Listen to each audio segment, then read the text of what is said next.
Hello everyone, welcome back. I am Joe, the Lego guy, and I just want to take a quick look back through the years at the different style of Lego X-Wing fighters they've released, minus the Ultimate Collector Series one, as I don't own that one personally, although I do intend on getting it at some point. So let's just get right into it with our first one. So here is the original, the 1999 release of the X-Wing fighter. I apologize, it's missing a couple of pieces.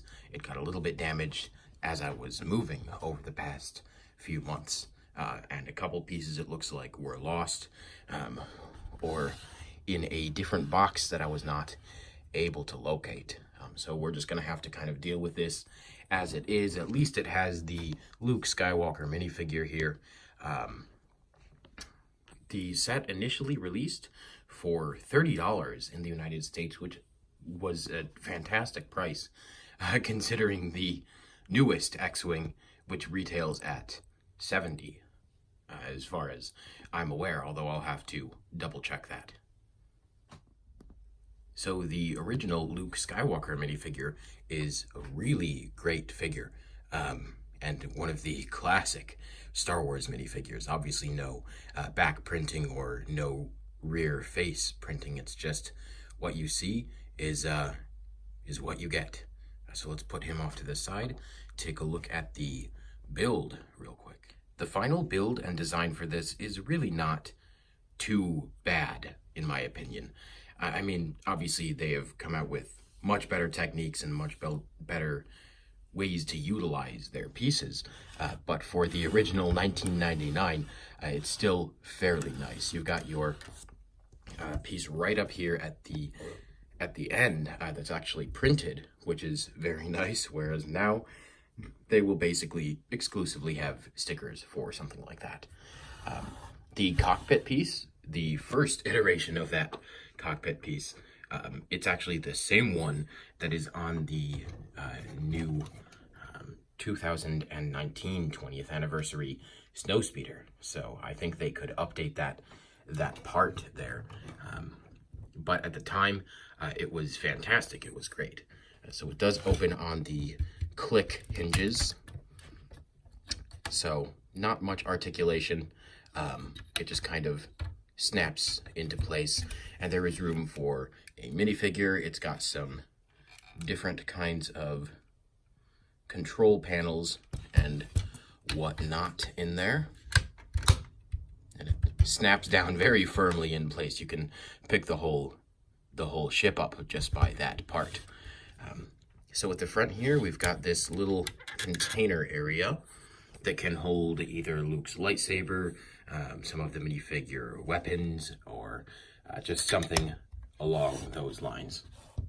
So moving up to the back, there is place there for an R2-D2 minifigure. I apologize, I was grabbing one real quick. So he does sit there quite comfortably. You can just see the head over the top.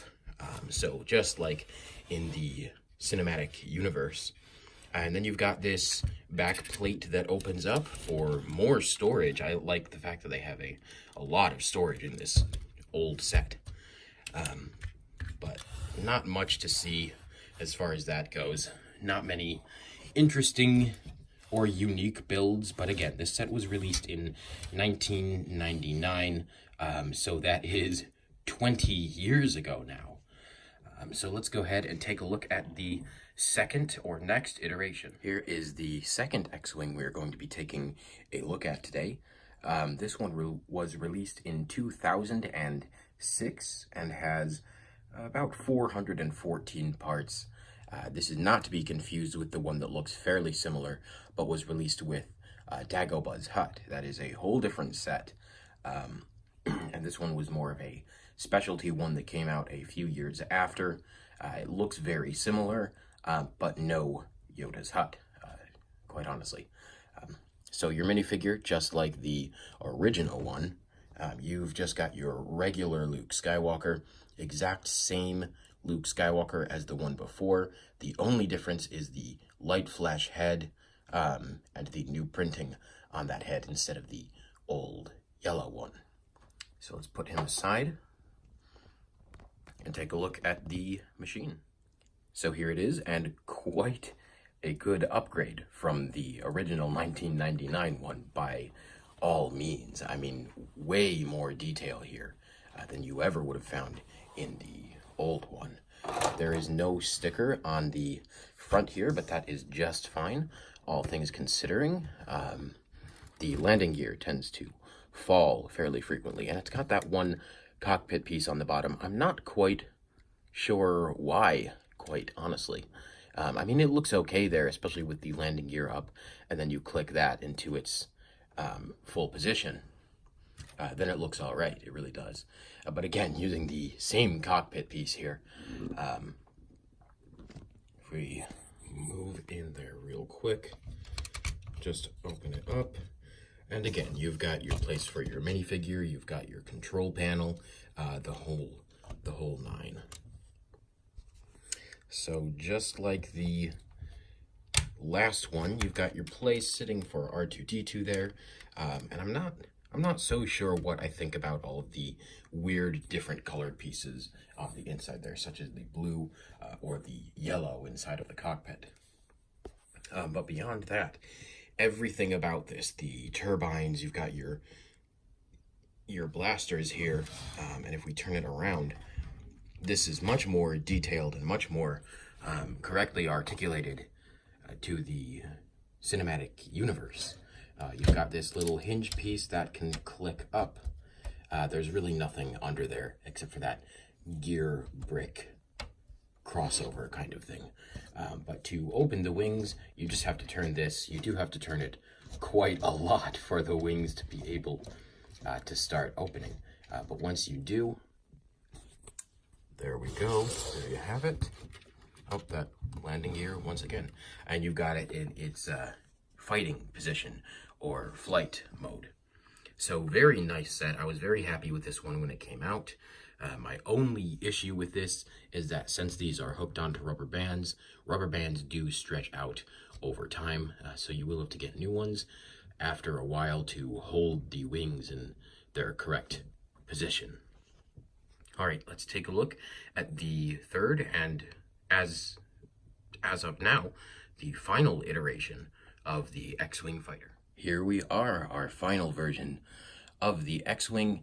To date, at least. We may have more in the future, and I hope so, because this one is it's awesome. It is an enormous upgrade, even from the second one, which was a fairly large upgrade from the original one. So it does have a couple of other minifigs. You've got that guy, Biggs, and you've got a silver astromech droid. But we won't pay attention to them right now. So you do have your regular Luke Skywalker minifigure, which, again, I've gone through this before. Very nice printing, very detailed, even on the helmet. I mean, so much detailing. But I'm not the hugest fan of the helmet, as it's so clunky, it's so large. So let's put him aside. And here is the ship. You've got some similar building techniques to the old ones, such as the rounded piece, or the I can't remember what to call them, quite frankly, right now. But those pieces that make a corner or an archway. So it does give it a bit more of a. It starts out thin here and then gets thicker as the actual primary part of the ship goes on. You do have a few stickers on this one, which I don't really mind, all things considering. I mean, this is a very, very nice set, but it did release for $70, so huge price jump from the original one, although many, many more pieces and much better techniques and use of those parts. So they finally updated the cockpit piece here to the new version of it, which is on a clip hinge, which makes articulation much better. So you've got your a little fire extinguisher in there. And then if we take a look at the rest of the inside, you've got your control panel and a place for Luke or Biggs to sit, whoever you decide should go in there. So you've got your place for R2-D2 as normal. And then the wings are much, much better printed and, sticker, but they look far more accurate to the movie. I love the use of the chisel piece from the old Arctic sets in the middle of those turbine thrusters there.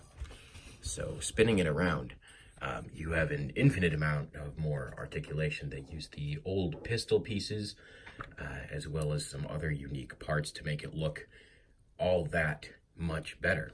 And again, you do have the rubber bands, and then I love the use of the barrel parts as the thrusters. So for this one, instead of having to turn a gear in the back and take 20 minutes to open it, all you have to do is just move this piece up, and that will open up the set, and you'll be able to have it in its flight mode, which looks very nice as well. But I love that feature that you just turn the or move the one little lever part instead of turning a gear for a long time. And then to put it back, all you do is flip it back and you're good. So by far, this is my favorite X-Wing that we've gotten. It looks very nice and extremely accurate to the movies. So props to LEGO. Very, very good job. It's definitely worth picking up if you do not have one yet. But I will admit, $70 is a little bit pricey. So now on to all three of them. So here we are, all three of the X-Wing fighters, minus the Ultimate Collector Series and the Dagobah's Hut one, which is very similar to the 2006 one over there. But we've got our 1999 fighter, our original classic and nostalgic.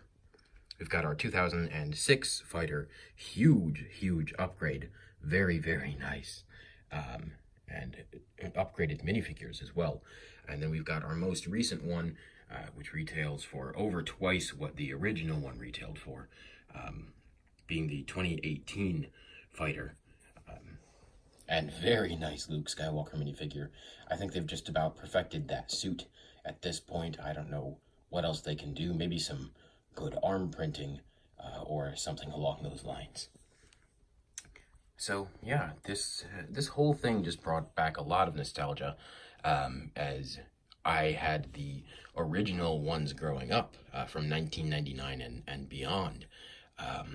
So it's really cool to see what I had as a child and what a lot of the kids now have. I mean, they're spoiled with their fancy printing and good piece articulation. So let me know what you guys think of the X-Wing fighters in general, or these three, whichever one. Go ahead and give the video a like, as this took a while to make and a while to gather all of the, or most of the parts again, as I had to fish them out of my moving boxes. So yeah, let me know what you guys think, and until then, have a great day.